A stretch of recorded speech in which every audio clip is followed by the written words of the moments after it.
All right, in this video, I'm going to go over some more graphing piecewise. It's a topic that a lot of students really struggle with, so I'm going to give you a couple more examples. That way it kind of clarifies a little better for you. I'm not going to cover domain range and behavior continuity. I covered that in the other video, multiple other videos, so if you need help on that, just go watch those other videos. This is all about graphing, which is, in my opinion, something that the kids struggle with more so than the attributes, because if you can't even graph it, of course you can't get the attributes correct.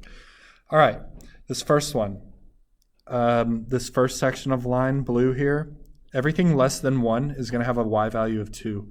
What that's going to look like is, first of all, at 1 it's going to be an open circle. So I'm going to go to the point 1 comma 2 and put an open circle there like that. Now everything to the left of that dot, everything less than an x value of 1, has a y value of 2. So it just kind of looks like a line that levels off here like this.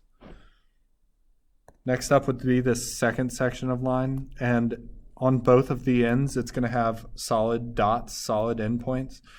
And then it just follows this equation, negative x plus 3. So a real easy way to do this is to just find your endpoints first by plugging them into this equation like this. This would be negative 1 plus 3, which has a value of 2.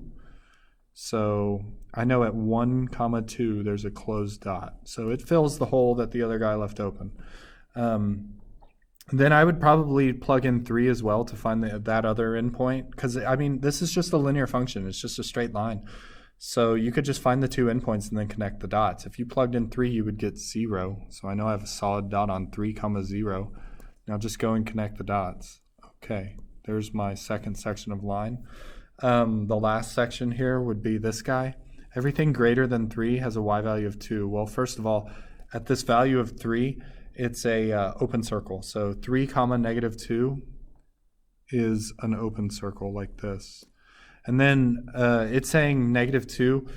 In case you haven't realized it yet, it's like it's saying y equals negative 2, which is just a horizontal line. But you only care about everything to the right of that dot, everything where your x's are greater than 3. So that would be the first one. All right, this next one, everything less than negative 1 has a value of negative 2x. That's just a linear function. So at negative 1, it's going to have an open circle. To find out where that open circle is at, just go plug it in. You'd get a y value of 2. So negative 1 comma 2 is an open circle here.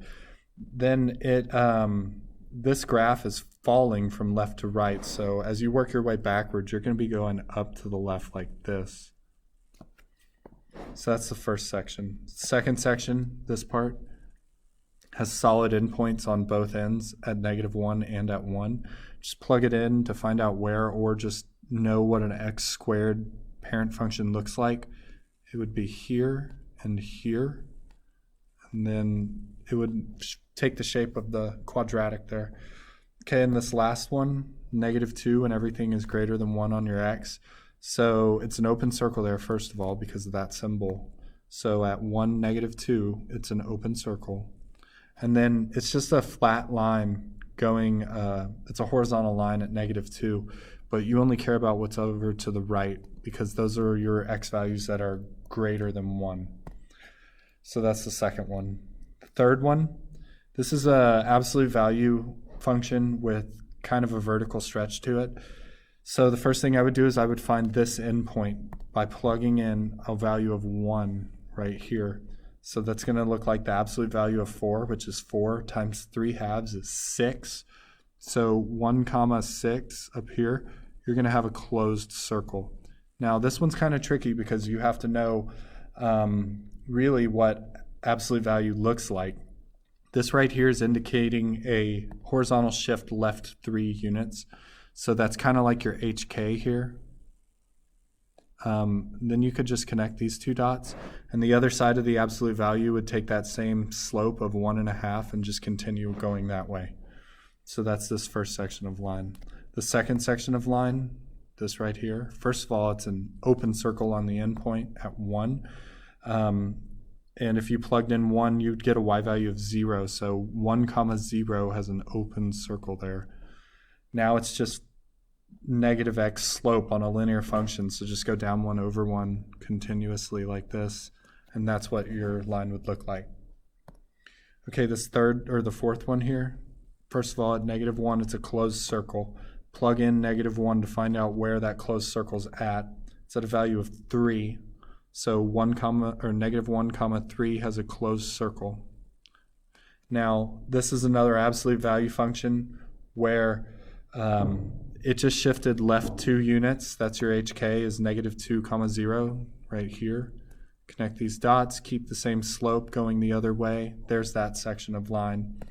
Now, this one has an open circle on the end at -1. Plug in to find out where. That's like at -1/4 if you plug it in. So that's going to look something like this. Open circle there. That wasn't the best circle. Let me see if I can, oh boy. Let me see if I can fix that for y'all.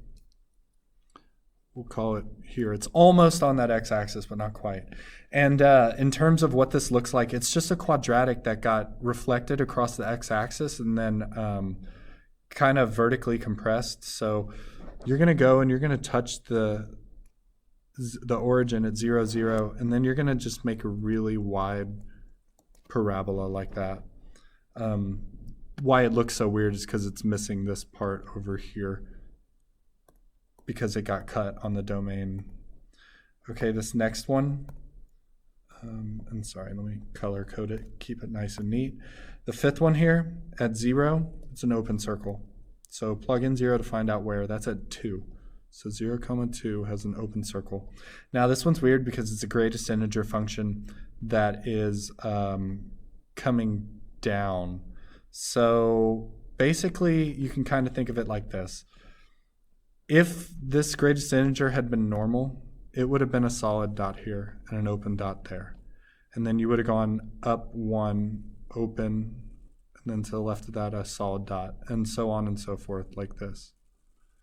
The problem is this point down here is not a closed circle because it's not included on the domain there. So let me kind of just start over here. If I was personally doing this, I would go and I would probably plug in a couple values. So like plug in -1, that's part of your domain there. If you plugged in -1, you would get a value of 3. So you know you have a closed circle on -1, 3, like this.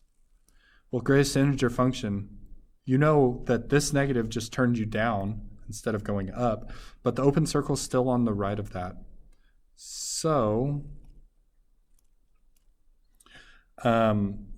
me referring to that point at 0, 2 earlier because of this is kind of misleading because it's going to be an open circle at 0, 2, not closed because it's not included in your domain. So you really don't even need that circle. You care more so about this point right here at -1, 3. And I got that just by kind of doing a little trial and error and plugging in an x value that was in my domain to see where it would end up. So I'm going to go ahead and continue the greatest integer function, working my way back here. And it would look something like that. Okay, the next one. Between 0 and 2, it has this linear function of x minus 1. So find your endpoints. They're both going to be solid endpoints, 0, -1, and 2, +1. And then just go connect those dots. This is what this intersection would look like.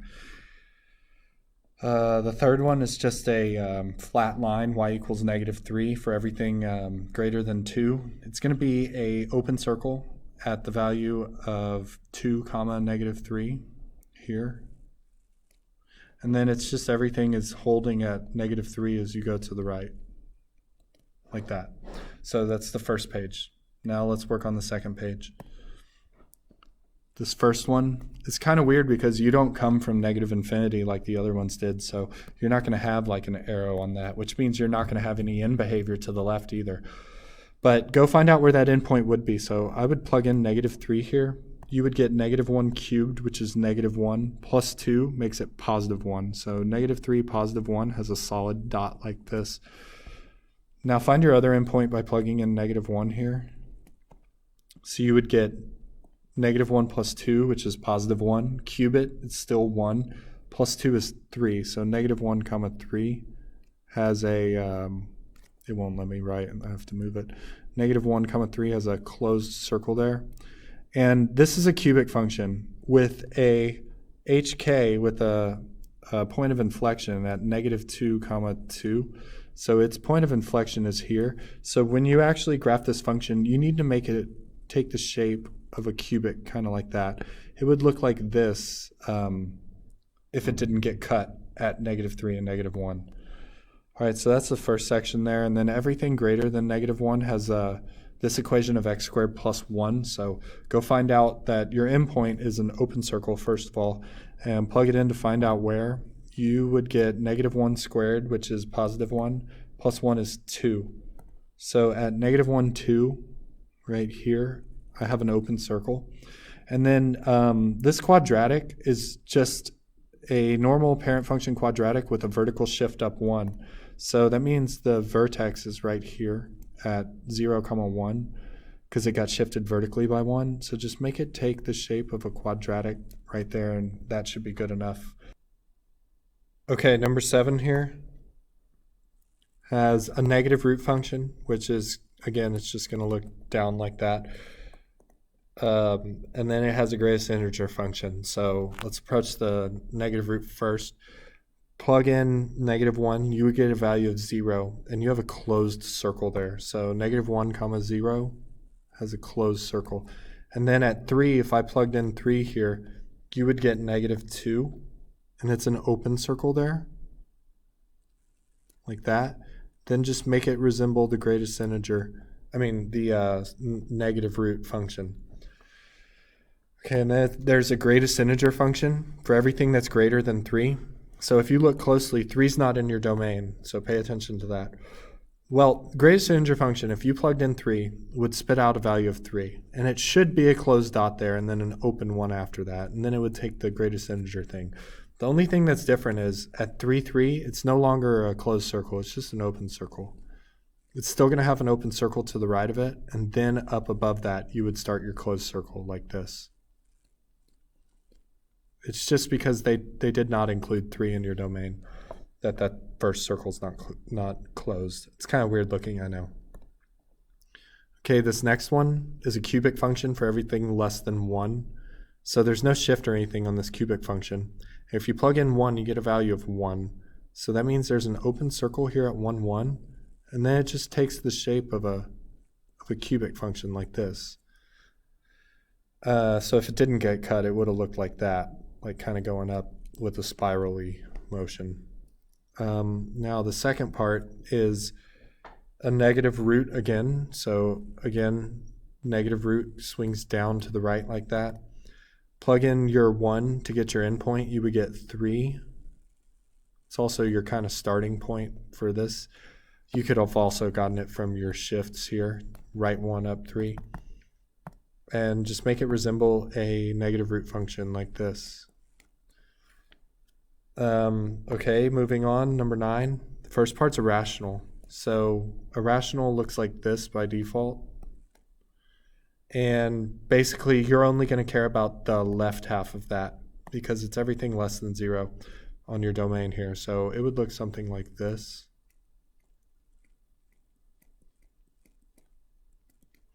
And be advised, there are asymptotes there. There's an asymptote here. There's an asymptote here. So it's not going to touch 0 either way, like on the x or on the y. And then the next part would be a y equals x for 0 to 1. Well, that's just normal 0 to 1. Closed circles because of the or equal to symbols. And then it's just y equals x. And then the third one is a quadratic with some transformations, right 1 up 2. So this right here tells you your hk, kind of your vertex of this quadratic at 1, 2, but it's an open circle there. Then it would resemble a quadratic function like this. And it looks weird because you're not seeing the other side of that quadratic. All right, this last one, the first part of it, you have a y value of -1 for everything less than 4. So that's right here. At 4, -1, you're going to have an open circle then it's just going to be a y value of -1 constant going left.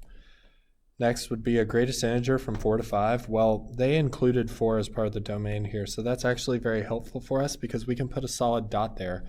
So plug in 4, you would get an output of 4. That means I have a solid dot on 4, 4. And an open dot to the right of that, just like the normal greatest integer. And it works out too because it's an open dot at 5 as well. And then the last section here, they're trying to trick you because they did not include 5 in the domain. See? So basically it's going to start with an open circle and plug in 5 to find out where. That would be at 5, 3. And then it's just a slope of 1 going to the right after that. So I hope this video helped. Graphing piecewise is something that a lot of students really struggle with, so practice makes perfect.